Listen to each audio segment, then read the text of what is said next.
Madam, ಇವತ್ತಿನ ಸಭೆಯ ಸಂದರ್ಭದಲ್ಲಿ ಅಥವಾ ಏನಂದ್ರೆ ಈ ಹಿಂದಿನ ಚರ್ಚೆಯ ಸಂದರ್ಭದಲ್ಲಿ ಸುಮಲತಾ ಅವರಿಗೆ ಮಂಡ್ಯನ ಹೊರತುಪಡಿಸಿ ನೀವು ಮುಂದೆ ರಾಜ್ಯಸಭೆಗೂ ಸಹಿತ ಕರ್ಕೊಂಡು ಬರ್ತೀವಿ ಅನ್ನುವಂತಹ ಒಂದು ಆಫರ್ ಅನ್ನ ಇಟ್ಟಿದ್ದಾರೆ. ಆಫರ್ ಅನ್ನೋಕ್ಕಿಂತ ನಿಮಗೆ ಆ ರೀತಿಯಾಗಿ ಹೇಳಿದ್ದಾರೆ ಅನ್ನುವಂಥದ್ದು ಇದೆ.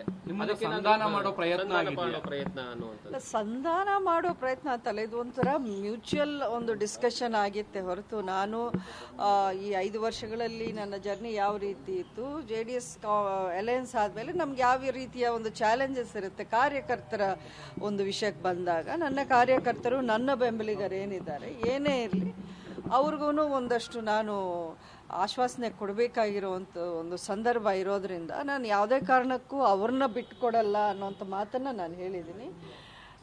ಅವರು ಅದನ್ನೇ ಹೇಳಿದ್ರು, ಯಾವುದೇ ಕಾರಣಕ್ಕೂ ನಿಮ್ಮನ್ನಾಗಲಿ ನಿಮ್ಮ ಬೆಂಬಲಿಗರಾಗಲಿ ಅವರೆಲ್ಲರ ಪರವಾಗಿ ನಮ್ಮ ಪಾರ್ಟಿ ನಿಂತ್ಕೊಳ್ಳುತ್ತೆ. ಇದರಲ್ಲಿ ಎರಡನೇ ಮಾತಿಲ್ಲ. ಇದು ನಾನು ಹೇಳ್ತಾ ಇರೋ ಮಾತಲ್ಲ, ಖುದ್ದು ಪ್ರಧಾನಮಂತ್ರಿ ಮೋದಿ ಅವರು ಹೇಳಿರೋ ಮಾತು ಅಂತ ಹೇಳಿದ್ದಾರೆ.